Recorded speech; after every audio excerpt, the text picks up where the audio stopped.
series of That's Just Ridiculous.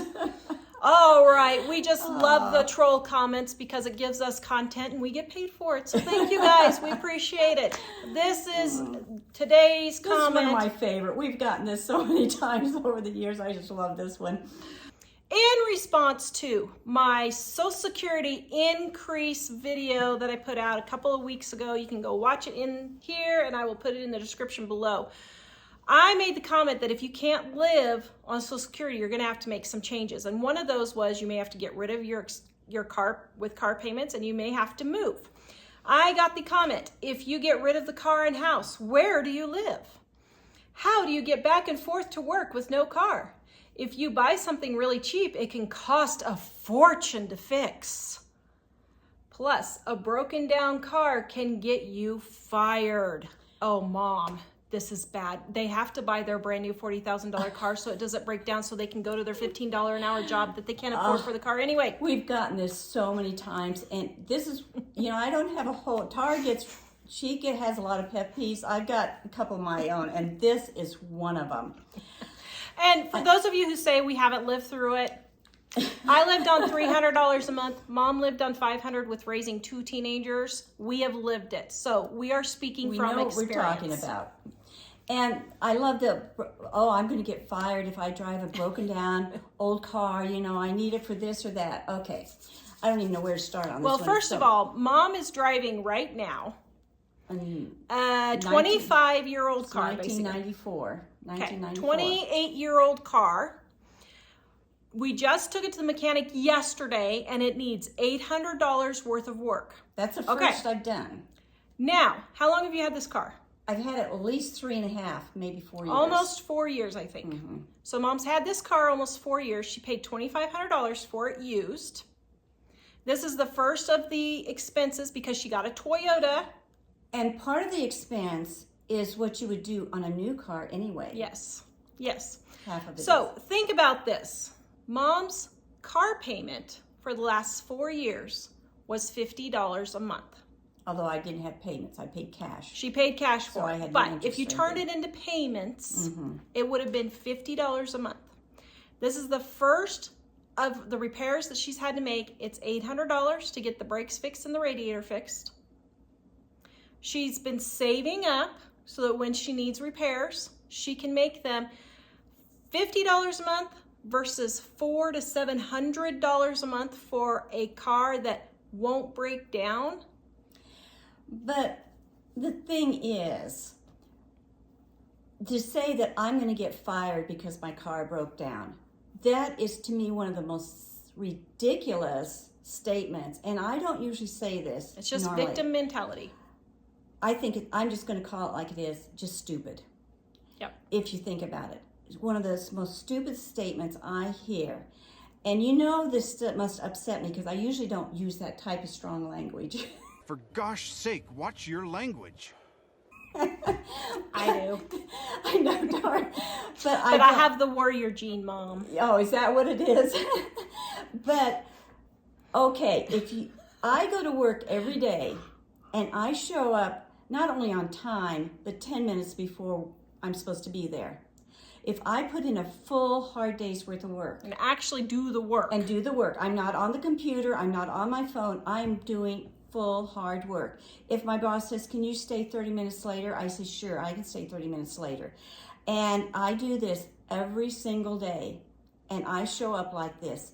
Do you honestly think that for such a worker like that, if I call in to my boss, my car breaks down on the way to work, and if I call in and tell my boss my car's broke down, I'm going to get there as soon as I can, find a taxi or get somebody to take me to work. Do you think he's going to say, you're fired? Now, is that not the dumbest thing? What kind of employer would fire somebody that works that good because their car broke down? And this is written just a month ago, and right now, just a couple of weeks ago, and in the United States right now, they are begging for workers. So see why this statement is just total stupidity? So you know what that tells me? You're not thinking. You're just responding like you've heard everybody else say. And you know what this tells me? This tells me that these people are messing around with work. They're not doing their job. Yep. They've got a victim mentality, so every time something happens, they don't take responsibility for it. And that's why they're not doing good at their job, because they're not responsible. They're in hawk up to their eyeballs because it doesn't even occur to them, okay, if your car breaks down and it's an old car, it's still cheaper to take an Uber or a Lyft or a taxi or the bus to work for those few days when you don't have your car. Instead of spending $400 to $700 a month. That's like a week and a half's wages for the lower income people. Yeah. And what's so silly about it is I've talked to at least 2 tow truck drivers. I mean, they told me this. I didn't even ask them. They were just talking about I said, I've got an old clunker of a car there, and they'll just laugh and pat my car and say, you don't know how good these cars are. He said, both of them said, he said, do you know 90% of the cars we tow are brand new cars. He said, we very rarely have to tow a car like this. And the time I was having him tow, I wasn't even having him tow. I'd run over a nail in my tire. New cars run over nails in tires. So you think you're going to have a car that you never have any maintenance on or any work like that? No. And if you look in the fine print of the warranty, they have, like if the electrical system goes wrong, something, half the time that's not even covered. So now you've got this expensive car payment and you've got to fix things. Yeah. You know, that type of thing. And so everything about this comment is so ridiculous. Well, so you're going to go into debt and complain about your job because you can't think through that maybe if your old car breaks down, you might have to take an Uber, Lyft, or bus. Yeah. Or taxi. Yeah, and I had a woman one time say to me, kind of along this line, she said, well, I have to have a new car because, compared to you, because I drive to work every day and you don't ever have to drive to work or anything. This woman drove 1 mile one way to work and 1 mile back. You could walk that. So she was driving about 10 miles to work a week. That meant she was doing 40 miles a month. Okay, hold on. We got to do this math here. Well, do you know what kind of car she had? Just out of curiosity. Did she say how much her payment was? No, I don't know how much it was, but it was a newer car. Okay, so hold on. So we're going to do the math here. Just give me a moment. Okay, so $500 per month, and she drives it. It was probably about a $3,500 car at that time. So she is, wait a minute. No, wait a minute. Clear. So she lived a mile from work. So that was, 10, So she is paying $12 per mile for a new car because she's afraid it's going to break down from 1 mile for work. Well, not only that, but she was saying that she needed a newer car because she had to use it more than what I did because I didn't work. So that's how I could get by with just having an old used car. But I got to thinking, okay, something's not right with this. I figured out that year, that was the year when I had trouble with my, when my dad passed away and all these different things happened. I made about 5 trips to Colorado that one year. And I figured up I had put in 5,000 miles on your 28-year-old car. On my old car. She doing 40 miles a month, 400, 480. She barely did 500 miles that year driving back and forth to work. I did 5,000 miles. She did it driving in town where if it broke down, she could have walked home. She could have called somebody really close by.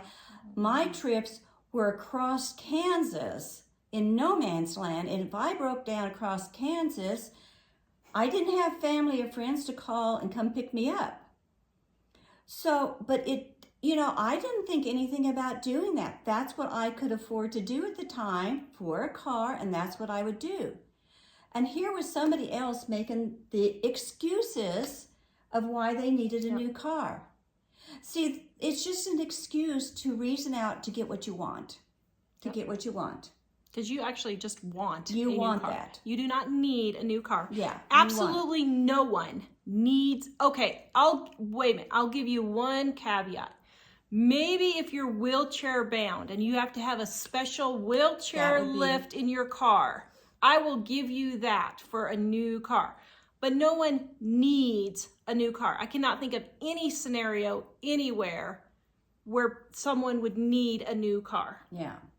at all. And so it doesn't even figure out and make any Yeah. sense. Yeah. You know, because the old cars do not break down any more than the new cars. And the new cars have a lot of things that go wrong with them because they're computer operated. And that's why the tow guy was talking about how often these new cars have to be towed now because they've got so many things, these special little things that go wrong because they break down. Now, maybe once you get it towed to the place you're going to, they can fix it for you and it doesn't cost as, you know, some things will be wrong. But at the same time, don't say you're getting a new car because you don't want your car to break down on the way to work. The new cars break down. Well, and is the cost really worth it? I mean, Yeah. let's say it's covered under the warranty and it's free. It's not free. No. You're paying for it. I know. Mom had to pay $800 for the first repair in 4 years. That's $200 a year in repairs for the 4 years you've had it. That is still not even, that is 2 weeks worth of a car payment. And really, I don't even count the brakes as being part of all that maintenance. because new cars have to have their brakes redone all the time, and they're not always covered under warranty. Yeah. So, This is another tough love moment. I'm sorry, but you know what? You got to stop making excuses and get it together, people. Go watch this video next on how to save more. Visit us at livingonadime.com. bye-bye, guys.